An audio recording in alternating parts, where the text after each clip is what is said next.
Bukankah Allah mendapatimu seorang diri yatim?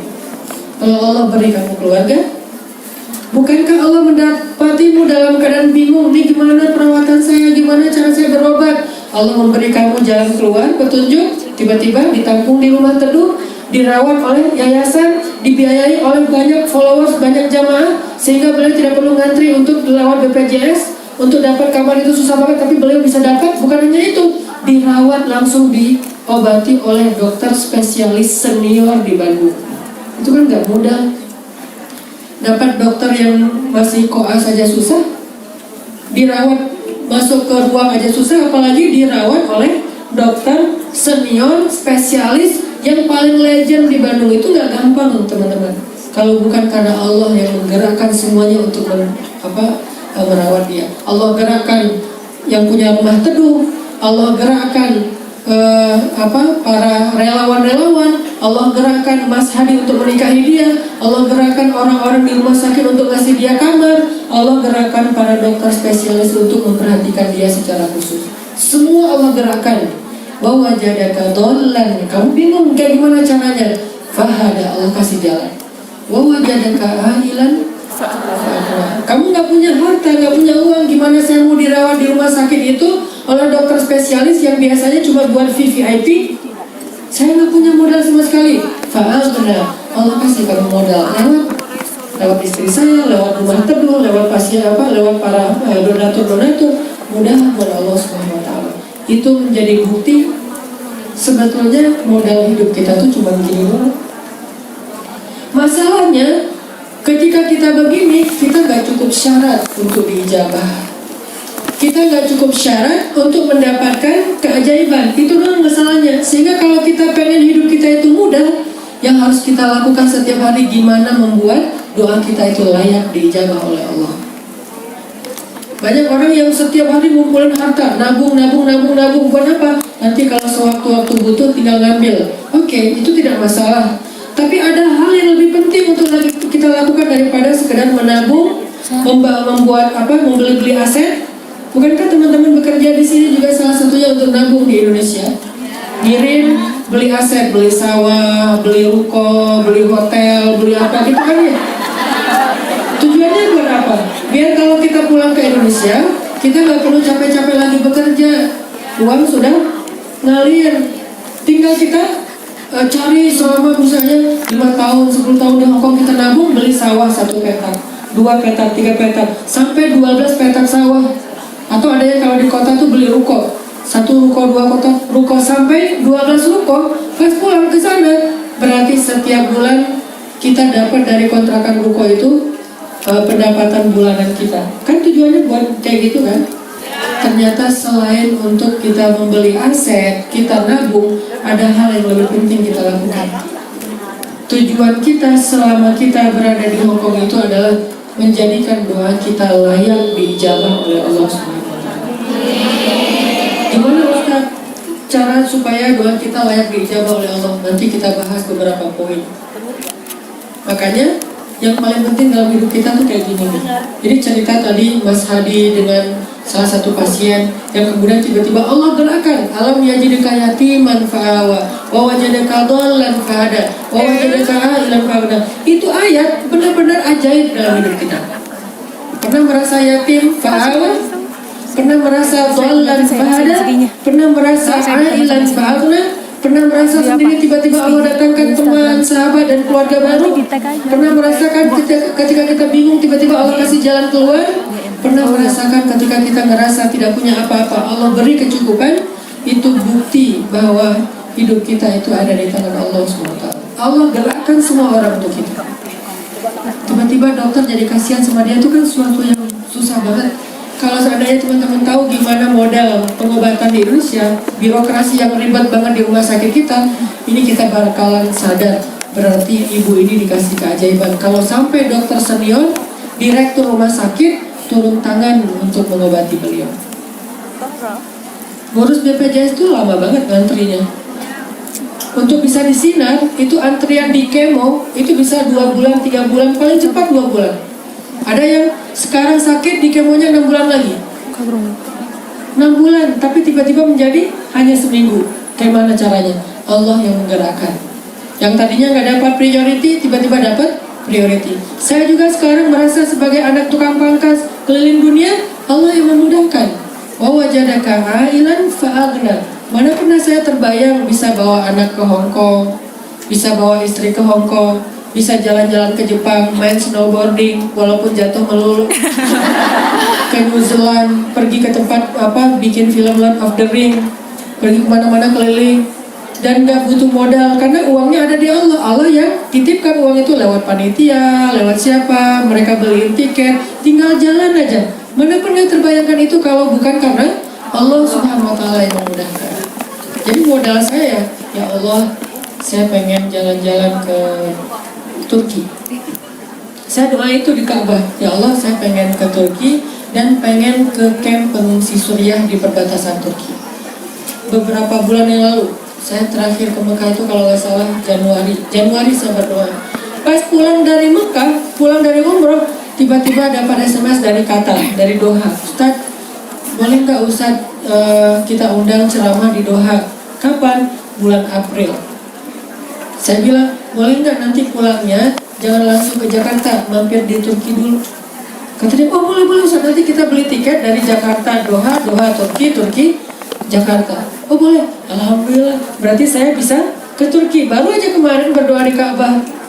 Saya karena pengen ke camp Suriah, ketemu dengan teman-teman yang punya link akses ke IHH, lembaga sosial dan kemanusiaan terbesar di dunia. Mereka langsung bikin MOU, insya Allah mereka akan menjadi fasilitator saya ke camp pengungsi Suriah, pengen bawa donasi sambil jalan-jalan di Turki. Semudah itu urusan, tinggal minta aja sama Allah. Kok bisa? Nah ini, kalau kita husnuzon kepada Allah, Allah juga akan husnuzon kepada kita. Makanya teman-teman, modal hidup kita itu saya bilang, alam yajidka yatiman fa'awa, wa wajadaka dhallan fahada, wa wajadaka ailan fa'aghna. Itu banget modal hidup kita. Ini yang terus kita tajdid, ini yang terus kita bangun, ini yang terus kita coba perbaharui sampai mantap di dalam hati kita. Pertanyaannya adalah, gimana caranya biar doa kita itu punya kekuatan supaya diijabah oleh Allah SWT? Gimana caranya doa kita itu bisa benar-benar melahirkan keajaiban-keajaiban dalam hidup kita? Termasuk kalau kita lagi marahan sama orang, doa kita tiba-tiba bikin dia yang tadi marah langsung tersenyum. Bisa nggak seperti Hasan Al-Basri? Pernah marah sama orang? Nah. Sama mantan?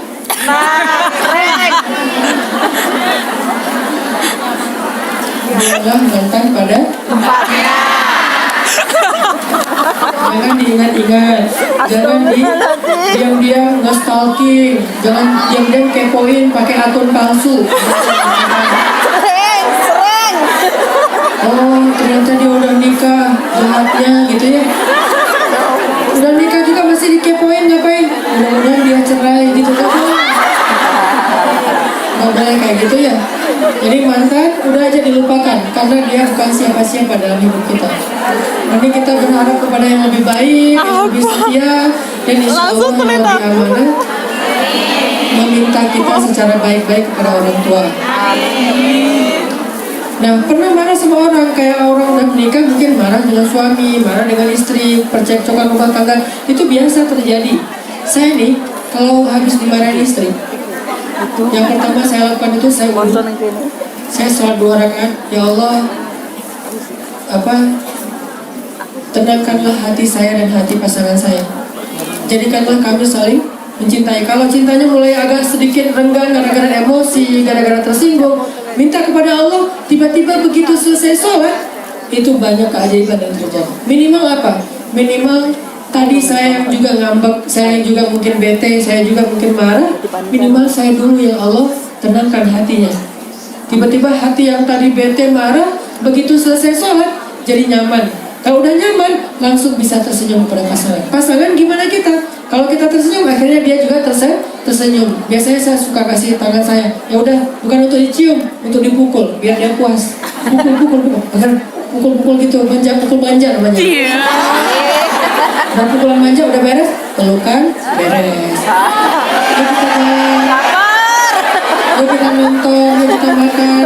lain gitu. Semudah itu menyelesaikan masalah rumah tangga, modalnya cuma doa doang. Kalau saya nggak berdoa, mungkin Allah akan biarkan hati saya panas, hati dia panas, hati kita bete, hati kita nggak nyaman seharian, dan hidup kita nggak akan bahagia. Jadi Allah tolong hati saya dulu. Kalau Allah tidak menolong hatinya, atau dibalik, hati dia dulu yang ditolong, sehingga tiba-tiba dia bikinin teh, tiba-tiba dia tersenyum, tiba-tiba dia punya pura-pura kayak nanya apa gitu lewat WA.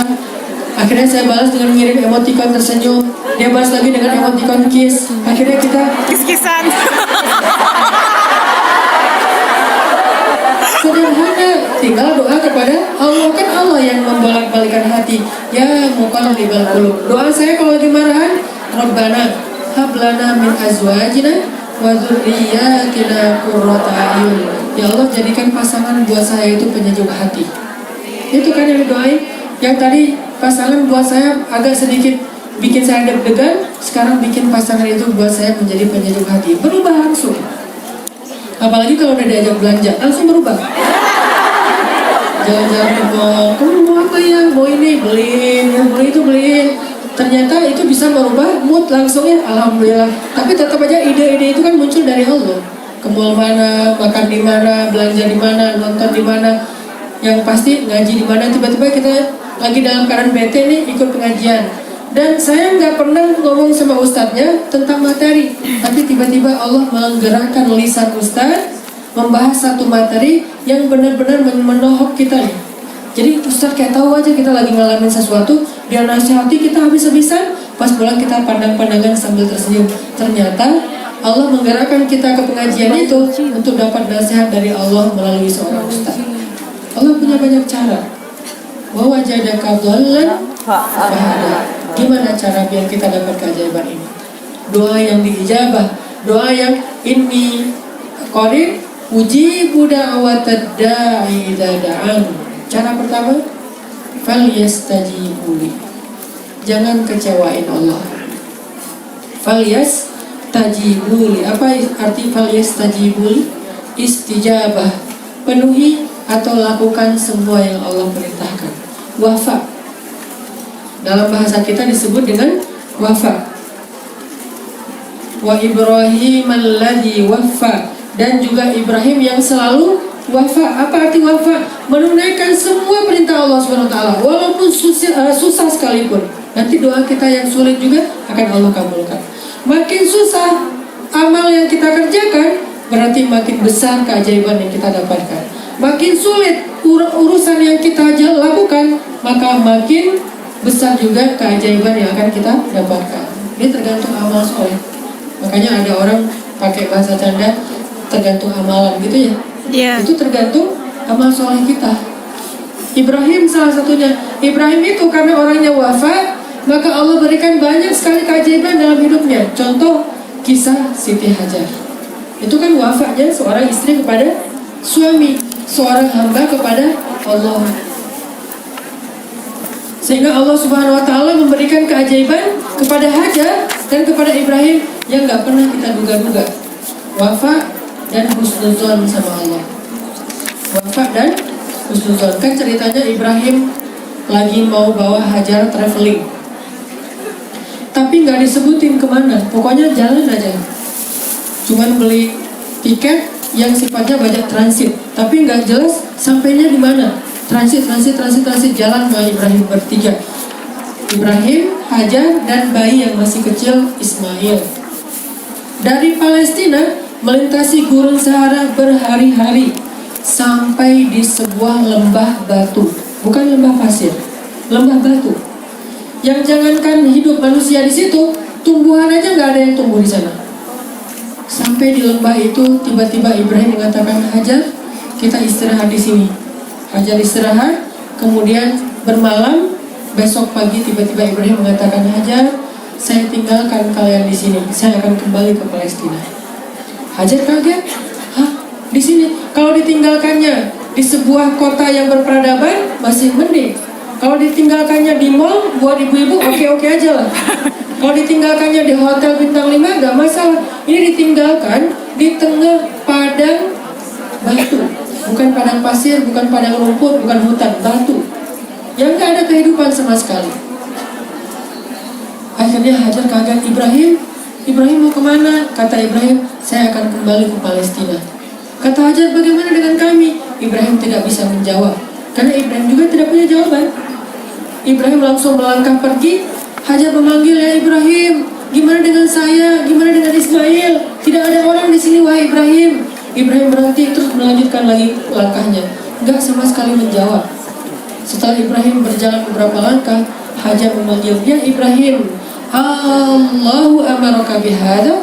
Apakah Allah yang nyuruh kamu melakukan ini? Ibrahim mengangguk.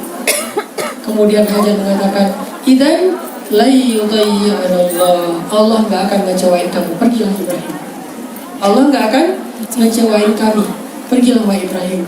Ini kata-kata istijabah. Ini kata-kata husnuzon dari Hajar. Ketika Allah yang menyuruh kita melakukan sesuatu, maka kita mengatakan sami'na wa ata'na. Kami mendengar, kami taat, ya Allah, Engkau tidak akan pernah mengecewakan saya. Husnuzon, istijabah, husnuzon, istijabah, husnuzon. Allah bilang wala taqrabuz zina. Langsung kita putus aja ya. Ini istijabah. Kenapa? Saya nggak mau kita mendekati zina dengan chat kita mendekati zina dengan telepon kita yang lama, kita mendekati zina dengan jalan berdua, kita mendekati zina dengan video call. Saya nggak mau, karena kita belum halal. Kita halalkan atau kita putuskan. Ini istijabah. Dan Allah nggak akan ngecewain kita kalau kita memilih pilihan itu. Nanti kalau dia jadian sama orang lain gimana Ustaz? Gak usah khawatir. Allah nggak mungkin ngecewain kita. Kita punya pekerjaan yang tidak halal, bohong segala macam, akhirnya kita tinggalkan pekerjaan itu walaupun keuntungannya besar. Ini namanya istijabah. Kita tadi membuka aurat, sekarang kita tutup aurat sehingga banyak orang yang meninggalkan kita. Ini namanya istijabah. Saya berbaik sangka kalau saya melakukan apa yang Allah suruh, maka Allah tidak akan pernah mengecewakan saya dan pasti akan mengabulkan semua yang saya minta. Akhirnya Hajar bilang, kalau ini perintah Allah, hai Ibrahim, idzan la yudayyi'anallah. Allah gak akan mengecewakan kami. Pergi Ibrahim. Hajar tinggal dengan Ismail. Kita tahu adegannya. Sehari masih bisa makan dan minum, hari kedua mulai ada masalah. Padang pasir itu, kalau siang panas banget, kalau malam dingin banget. Besoknya air habis, Ismail mulai menangis karena kehausan. Hajar mulai panik. Dan ini manusiawi. Tapi dia tidak pernah berburuk sangka kepada Allah. Walaupun airnya habis, anaknya mulai kehausan, sebentar lagi dehidrasi dan bisa bahaya, Hajar tetap berharap kepada Allah sambil mencari-cari air. Ya Allah, ya Allah. Dia lari ke sana kemari sambil berdoa. Lari ke sana kemari sambil berdoa. Dan doa itu kemudian kita jadikan sebagai ritual dalam perjalanan ibadah sa'i. Lari sambil berdoa, berjalan cepat sambil berdoa. Ini yang dilakukan Hajar. Dia naik ke atas bukit, melihat di bawahnya ada air, dia lari sambil berdoa, ya Allah, ya Allah, ya Allah. Ternyata air itu cuma fata morgana. Naik lagi ke bukit berikutnya, melihat lagi air di bawah, lari lagi sambil berdoa 7 putaran. Lari, jalan cepat sambil berdoa. Tiba-tiba tadi mendengar suara Ismail menangis kencang. Tiba-tiba suara itu hilang. Ismail sudah tidak lagi menangis. Hajar langsung kaget. Jangan-jangan Ismail sudah pingsan atau meninggal. Kok gak ada lagi suaranya? Dilihat oleh Hajar, dicari tahu Ismail gimana keadaannya. Dari kejauhan Hajar melihat seorang laki-laki bertubuh tegap dengan pakaian putih, jenggotnya putih yang bersih, dan dia sedang duduk di sebelah Ismail. Kaget Hajar, siapa laki-laki ini? Ini bukan Ibrahim. Didekati, ternyata laki-laki itu adalah seorang laki-laki yang jelmaan dari malaikat Jibril alaihissalam. Malaikat ini lagi ngasih minum kepada Ismail, makanya Ismail diam. Dan ternyata di bawah kaki Ismail sudah memancar mata air yang luar biasa, yang tidak pernah berhenti sampai akhir zaman, yang kita kenal dengan Zam-Zam. Ini keajaiban dari Allah. Dan Zam-Zam yang Allah kasih buat Ismail seperti susu seorang ibu yang berkah, yang dia memberikan manfaat yang banyak. Zam-Zam itu keren banget. Kebayang nggak kalau lagi jemaah haji penuh di Mekah sampai 3 juta jemaah haji, kan setiap orang minum Zam-Zam ya, minum Zam-Zam, mandi dengan Zam-Zam, berwudu dengan Zam-Zam, dan kemudian dibawa pulang ke negerinya masing-masing. Satu orang 5 liter kali 5 juta kali 3 juta berarti minimal 15 juta liter setiap tahun pas lagi musim haji dibawa pulang ke negeri masing-masing. Ini belum lagi yang nanti dibawa ke Madinah, karena Zam-Zam juga udah pakai kayak pipa yang langsung disalurkan ke Madinah. Di Madinah juga orang minum Zam-Zam, bawa pulang ke hotel setiap hari 1 botol gede yang ukuran 1,5 liter. Dalam 1 bulan, 2 bulan itu yang minum air Zam-Zam itu jutaan orang, puluhan juta orang. Air Zam-Zam nggak pernah kering. Tapi begitu jemaah haji pada pulang ke negerinya, yang tinggal di Mekah cuma beberapa ribu orang, air Zam-Zam tetap mengalir dan tidak pernah membanjiri kota Mekah. Ini ajaibnya. Harusnya kalau kapasitas yang dipakai untuk jutaan itu pas orang nggak pakai lagi kan jadi banjir ya. Karena keluar terus kan, dia keluar sesuai kebutuhan. Kalau banyak yang butuh, maka dia keluar banyak. Kalau orang yang butuh sudah pada pergi, maka dia berkurang mata airnya sesuai dengan kebutuhan. Ini yang disebut dengan berkah. Berkah itu sesuai kebutuhan kita. Kalau kita lagi nggak butuh, uang yang dikasih Allah sesuai dengan keadaan kita. Pas lagi butuh, tiba-tiba Allah kasih banyak. Itu namanya berkah. Ini teman-teman yang dirahmati Allah, keajaiban dalam doa kita itu diawali dengan istijabah. Penuhi saja perintah Allah, ikuti saja maunya Allah dengan husnuzon. La yudayyi'anallahu idzan. Allah nggak akan ngecewain saya pasti. Allah nggak akan ngecewain saya pasti. Itu yang kita tanamkan. Allah nggak akan ngecewain saya pasti. Terus kita tanamkan dalam diri kita. Kalau itu udah mantap, Allah kasih keajaiban. Dan itu saya ngerasain banget dalam hidup saya. Jadi saya sekarang tuh tenang. Butuh apa? Saya pengen beli rumah. Saya tinggal bilang ke Allah, ya Allah, saya pengen beli rumah yang dekat masjid, yang ukuran sekian, yang mudah buat anak-anak untuk istirahat. Akhirnya Allah datangkan harta supaya bisa beli rumah. Tadi nggak ada uangnya pas lagi berdoa. Bukan saya berdoa pas lagi banyak duit. Saya berdoa baru Allah kasih harta. Setelah rumahnya kebeli, maka Allah tarik lagi tuh cash flow-nya. Jadi normal lagi. Ya Allah, sekarang kebutuhan saya cuma buat bulanan. Ya Allah, Allah kasih buat bulanan, bukan buat beli rumah. Ya Allah, saya butuh mobil karena dakwah saya banyak keliling-keliling beberapa kabupaten. Allah kasih harta untuk bisa beli mobil. Begitu mobil dapat, Allah tarik lagi hartanya sesuai dengan kebutuhan saya. Cash flow-nya itu naik turun, fluktuatif sesuai dengan kebutuhan hidup saya. Itu namanya Zam-Zam. Itu namanya berkah. Itu namanya ajaib. Jadi gak usah khawatir. Kadang-kadang kita kan berpikir harta kita itu aset, harta kita itu rekening, harta kita itu yang kita simpan di saku kita. Kita lupa ada yang satu lagi yang lebih luar biasa. Harta kita itu adalah doa yang tersimpan di langit.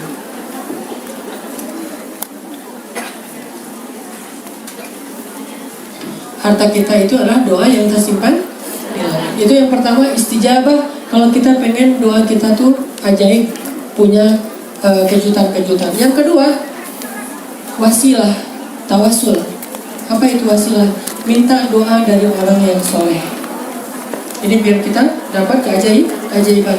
Datang ke kiai, datang ke ustadz. Makanya kalau ketemu dengan ustadz, jangan selfie, jangan foto, tapi minta doa. Ini rugi nih. Saya sekarang kalau di Indonesia, di airport aja banyak banget orang yang ngajak selfie. Sampai saya pernah tuh di airport, karena banyak yang ngajak, Ustaz boleh foto, akhirnya terganggu karena saya lagi butuh istirahat. Soalnya jadwalnya padat, saya masuk ke lounge. Bayar lounge 150.000 masuk ke dalam, berharap di sana nggak banyak yang minta foto. Ternyata di lounge itu lagi banyak pramugari lagi nunggu delay. Pramugari lagi nunggu pas saya lewat, kayak kenal tuh. Akhirnya mereka pada ngobrol-ngobrol, ada yang datang untuk Ustaz Hanan ya. Masa saya mau bilang bukan kan ya?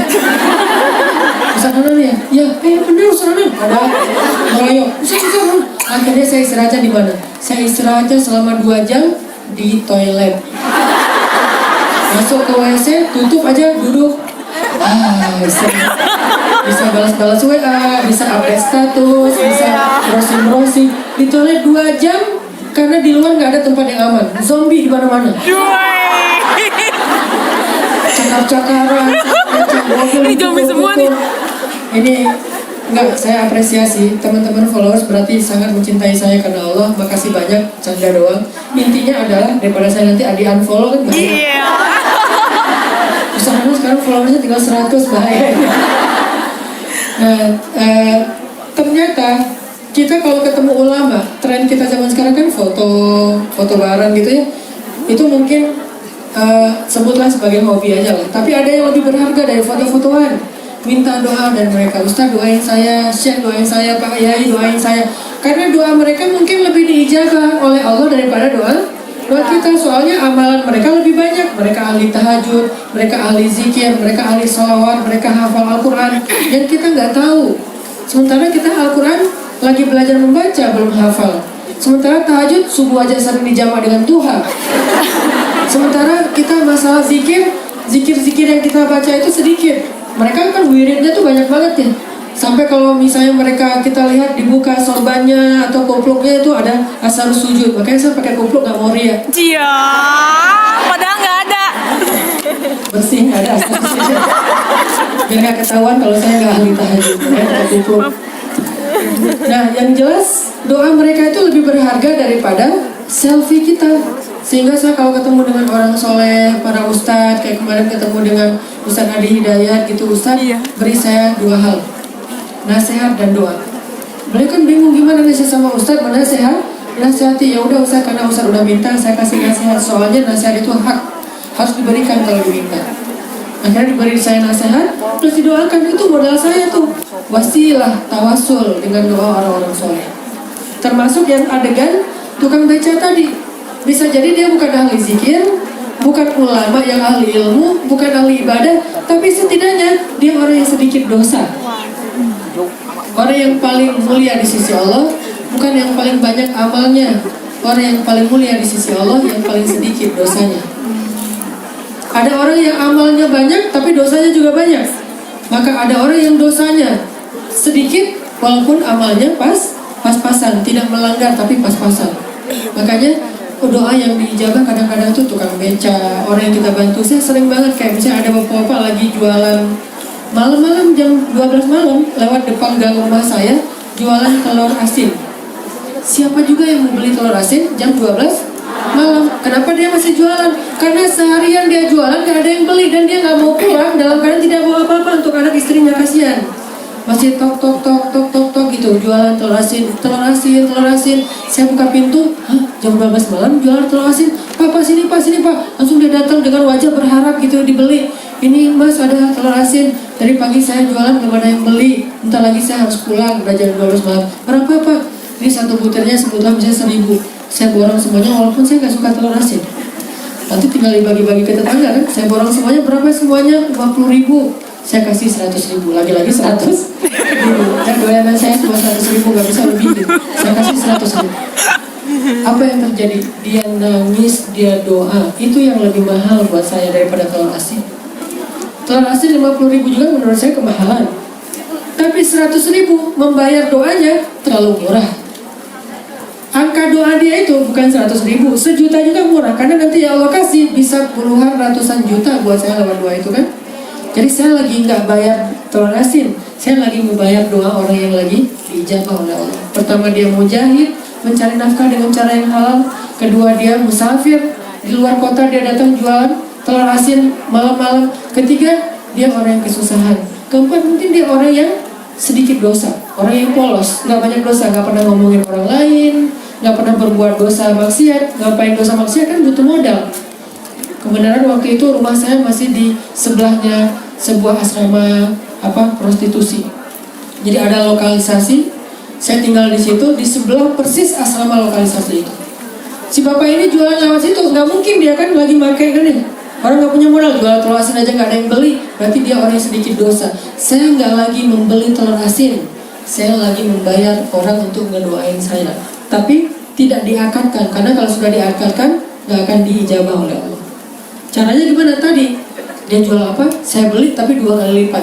Dia doa sambil menangis, ya Allah, lapangkanlah rezeki dia, ya Allah, ya Allah, ya Allah, ya Allah. Selesai dia doa panjang banget doanya tuh, kayak doa habis acara tapi akbar.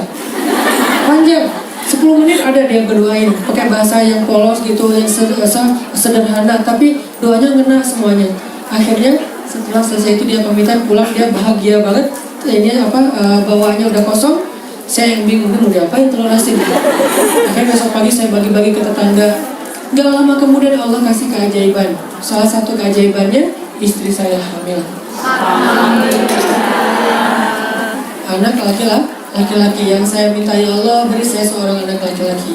Beri saya seorang laki-laki yang mau saya kasih nama Ya. nama seseorang tokoh yang saya suka. Tiba-tiba hamil, dan ketika beberapa bulan kemudian kita USG, kata dokter, anak laki-laki ini keajaiban dari doa. Bukan doa saya, mungkin doa saya nggak selalu diijabah karena nggak selalu soleh. Doa orang yang polos kayak dia. Jadi cara kedua, kalau kita pengen dapat keajaiban, mintalah doa dari orang-orang soleh. Dan orang soleh tidak selalu ustadz dan ulama, kiai. Bisa jadi orang soleh itu orang yang sederhana tapi sedikit dosanya. Kenapa? Karena kita membantu dia. Nah, kebenaran nih, hari ini kita ada program apa Bunda? Penggalangan dana ya? Buat penggalangan dana buat untuk dakwah, untuk kebaikan, untuk amal sosial. Nah, ini juga salah satu di antara cara kita yang saya sering bilang, ternyata keajaiban itu banyak lahir lewat sedekah. Tadi saya sedekah cuma 100.000, Allah ganti berapa? 200 juta, dan itu nyata. Dan bukan sekali saya ngalamin yang kayak gini. Makanya saya kalau pengen memperbanyak harta, cara yang pertama itu saya sedekah dulu. Nanti Allah tambahin beberapa kali lipat. Dan kita nggak tahu jalannya lewat mana. Dan jangan selalu berharap angkanya adalah angka dolar rupiah. Bisa jadi angkanya adalah kesehatan kita yang mahal. Harusnya kalau misalnya kita nggak sedekah, siapa tahu kita kena musibah sakit yang ngeluarin uangnya bisa puluhan juta juga. Tapi gara-gara sedekah, Allah hindarkan musibah itu. Makanya Nabi mengatakan 2 hadis yang buat saya modal sedekah. 1, demi Allah tidak berkurang harta karena sedekah. Demi Allah tidak berkurang harta karena sedekah. Demi Allah tidak. Kedua, Nabi bersumpah juga tidak akan ketemu sedekah dan musibah di hari yang sama. Gak akan ketemu sedekah dan musibah di hari yang sama. Gak ketemu. Kalau hari itu kita sudah sedekah, insya Allah gak akan ada musibah. Kalau hari itu kita ada musibah, berarti tadi kurang sedekah. Karena gak ketemu musibah dan sedekah di hari yang sama. Gak ketemu sama sekali.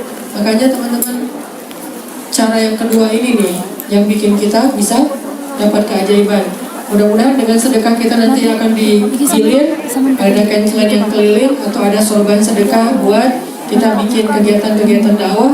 Siapa tahu ke depan misalnya kita mau mengundang seorang ustadz yang ahli doa. Sebutlah ke depan kita undang misalnya Abu Somad. Amin. Amin hidayah. Kalau bisa, kalau mengundang ulama dari Indonesia itu minta rekomendasi juga dari ulama. Karena takutnya yang kita sebut ustadz ternyata bukan ustadz. Yang kita sebut sebagai ulama ternyata bukan ulama.